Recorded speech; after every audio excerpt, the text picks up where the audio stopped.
Aujourd'hui, je m'intéresse à l'exposition multiple. Pas juste la double exposition, l'exposition multiple, parce que c'est une fonction qui est présente dans les boîtiers de Canon, pour certains modèles en tous les cas. Mais le petit hic, c'est que les menus de Canon dans les boîtiers sont un peu alambiqués, avec des termes qu'on ne sait pas trop vers quoi est-ce que ça nous dirige. Alors, je suis venu en direction d'un terrain de jeu qui est fort intéressant pour faire de l'exposition multiple, et ça va me permettre de pouvoir aborder ces menus-là avec vous. C'est ce qu'on examine aujourd'hui. Le but de ma vidéo, donc, est de vous donner des explications sur les différents contrôles que vous offre votre boîtier Canon pour certains modèles pour réaliser des expositions multiples, mais je veux surtout partager avec vous des exemples concrets également, des résultats ou des réalisations que vous êtes en mesure d'avoir lorsque vous privilégiez telle option plutôt que telle option. Qu'est-ce que l'exposition multiple et surtout l'exposition multiple dans le boîtier?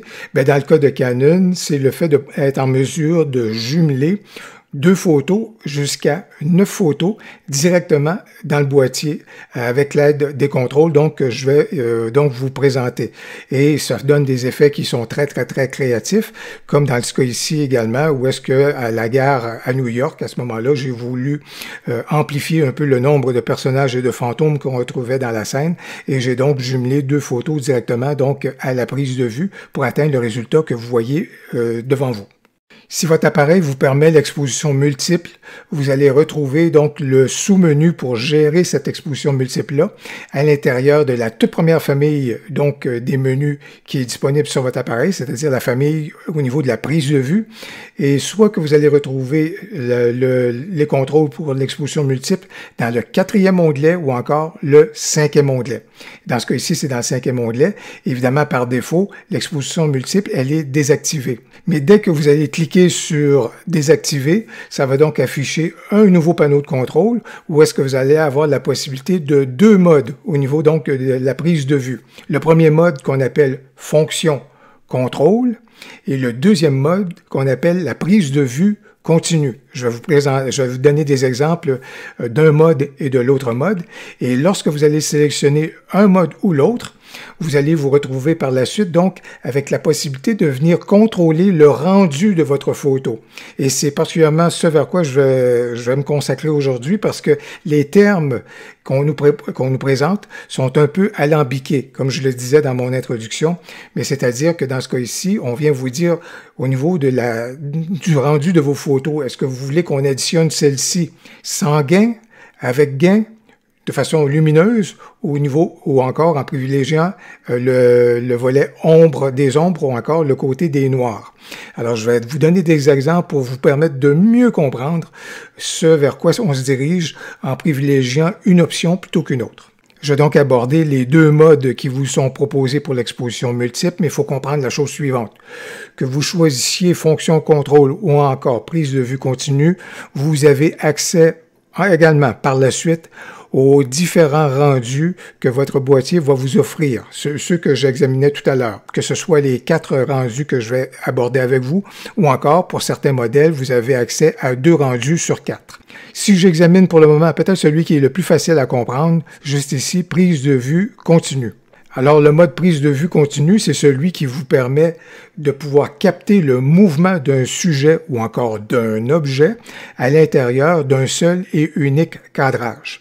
Dans ce cas ici, par exemple, j'ai donc un mouvement qui était très athlétique. J'ai pris 5 photos qui sont réunies en une seule et vous pouvez donc voir à ce moment-là le geste ou le mouvement donc du skateboarder ou en tout cas celui qui faisait du skate, comme c'est là, dans l'espace. Vous pouvez donc voir la séquence donc de son mouvement.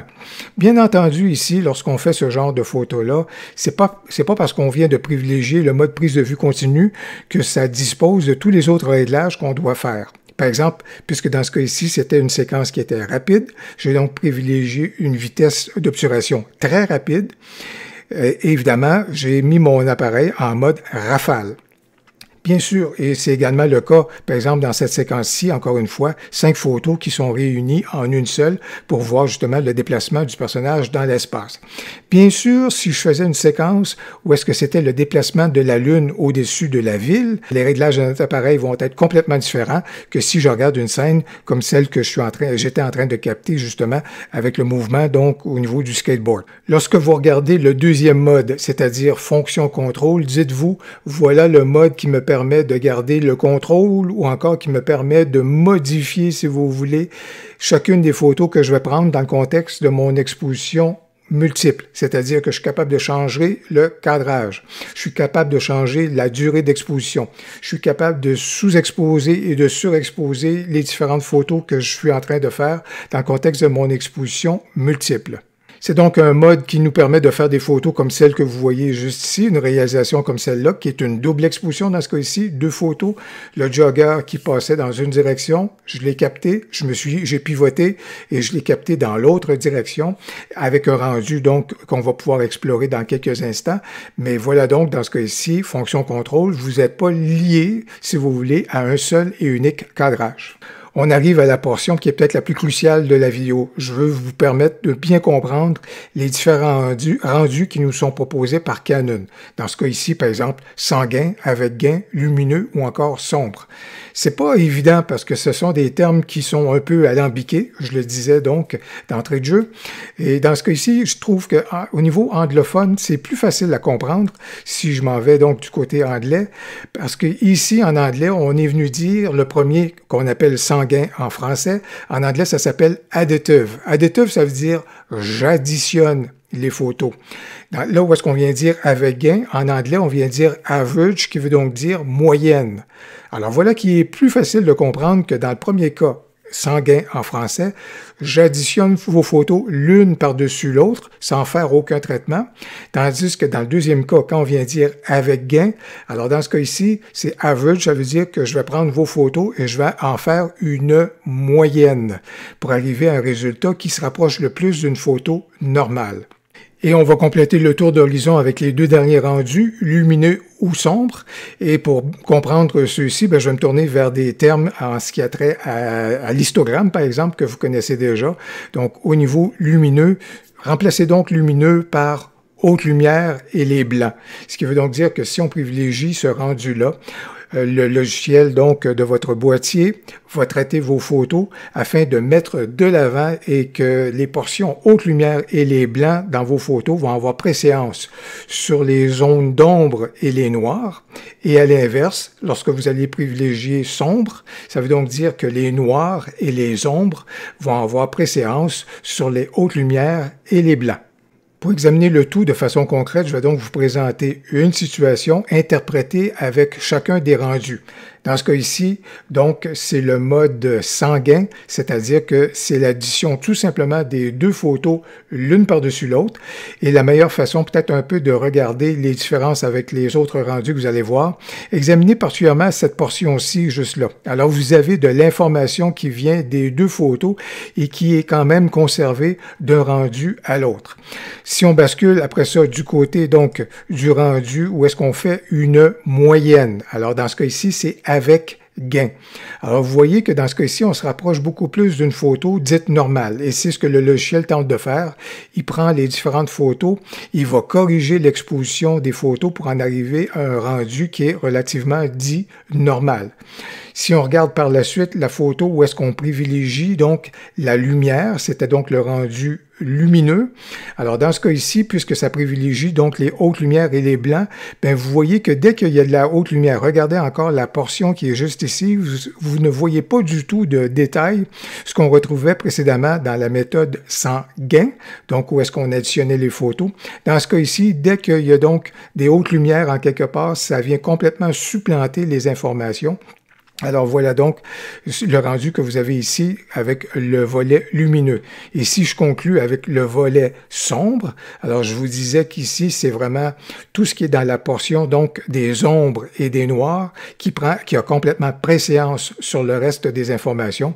Alors dans ce cas-ci, vous avez donc un rendu qui est beaucoup plus dramatique bien entendu parce que ça s'en va chercher toute la matière à ce moment-là dans les ombres et les noirs. Encore ici, j'ai un autre exemple avec la même situation et des rendus qui vont être différents. Encore ici, donc, on va commencer avec le sanguin. Donc, on additionne les rendus.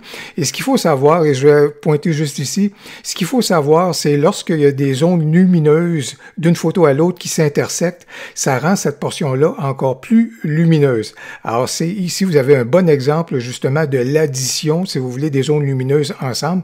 Alors, ça va donc donner cet élément-là. Je vous dirais également que lorsqu'on additionne les photos en tant que telles, vous voyez le rendu juste ici au niveau du bâtiment, mais juste ici, vous avez également un personnage qui ne ressort pas tellement parce qu'à ce moment-là, les zones lumineuses d'une photo et de l'autre viennent faire en sorte que ça vient un peu supplanter le personnage en question. Alors ça, c'est un bon exemple juste ici d'un rendu et des conséquences, si vous voulez, de ce rendu-là. Dans ce cas ici, on vient faire une moyenne. Alors comparativement à tout à l'heure, vous voyez comment le bâtiment juste ici est beaucoup mieux défini. Regardez également ici, on a une bonne définition au niveau des lampadaires de ce point de vue-là. Si je bascule du côté des lumineux, donc à ce moment-là, le rendu lumineux, où est-ce qu'on privilégie les hautes lumières. Regardez ici, au niveau des lampadaires, ils ont à toute fin pratique disparu. Pourquoi? Parce que le ciel qui est très lumineux, qui est donc dans les hautes lumières, prend complètement le dessus. Alors, les lampadaires sont complètement disparus de ce point de vue-là. S'il y avait un personnage, il y a effectivement un personnage qui est là, mais regardez, vraiment à cause des hautes lumières qu'on retrouve et des blancs qu'on retrouve sur la surface donc de jeu, je vous dirais, du skate, ben à ce moment-là, le personnage est complètement estompé.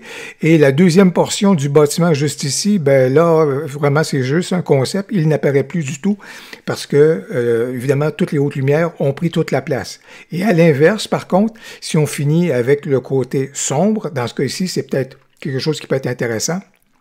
Parce que regardez comment on a une bonne définition au niveau donc de la portion qui a été annexée donc du bâtiment.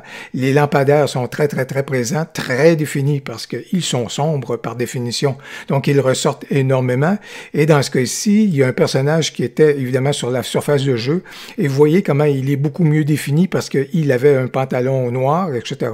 Donc il ressort beaucoup mieux à ce moment-là avec ce rendu-là. Dans cette situation-ci, c'est peut-être quelque chose qui pourrait être intéressant, quoique un peu, évidemment, dramatique. Et je vais terminer ma vidéo avec quelques exemples un peu plus imprégnés de douceur. Alors, dans ce cas ici, au niveau, donc, d'une double exposition, au niveau, donc, de fleurs, je vous dirais que dans ce cas ici, j'ai privilégié le rendu au niveau avec gain, donc un rendu qui fait une moyenne des photos à ce moment-là pour éviter des zones lumineuses qui viennent se superposer l'une aux autres, puis qui créaient à ce moment-là des espèces d'endroits un peu plus illuminés dans notre photo.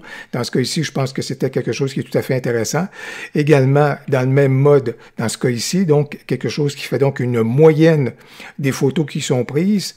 De même que dans ce cas ici, à ce moment-là, encore ici, c'est donc le mode avec gain. Je pense que c'est quelque chose qui peut être très intéressant. Évidemment, si vous voulez être très créatif, on peut aller du côté lumineux, si vous voulez donner une impression d'une envolée d'oiseaux. Mais comme vous pouvez voir dans ce cas ici, en privilégiant donc le rendu lumineux, ça élimine complètement les branches qui retenaient les fleurs de magnolia. Alors, ça crée un effet qui était assez particulier. Ça peut vous plaire à ce moment-là. Mais si on se tourne vers le rendu sanguin, ça additionne les photos les unes aux autres et ça donne quelque chose qui est là. Encore une fois, des fois avec des zones qui sont un peu plus lumineuses lorsqu'il y a deux rendus lumineux qui s'additionnent l'un à l'autre, ou encore dans le cas d'une photo qui est faite avec gain, donc qui crée une moyenne. Vous avez peut-être quelque chose qui est un rendu un peu plus flatteur, je vous dirais. Donc voilà donc les belles possibilités qui nous sont offertes avec notre boîtier Canon au niveau de l'exposition multiple et avec ses contrôles. J'espère que vous avez trouvé la vidéo donc une bonne source d'information pour vous permettre justement de faire vos premiers pas au niveau de l'exposition multiple avec votre boîtier Canon. J'espère que la vidéo vous a plu. Si c'est le cas, n'hésitez donc pas à cliquer sur j'aime et n'hésitez surtout pas à commenter. J'ai bien hâte de vous lire. Au plaisir, à la prochaine.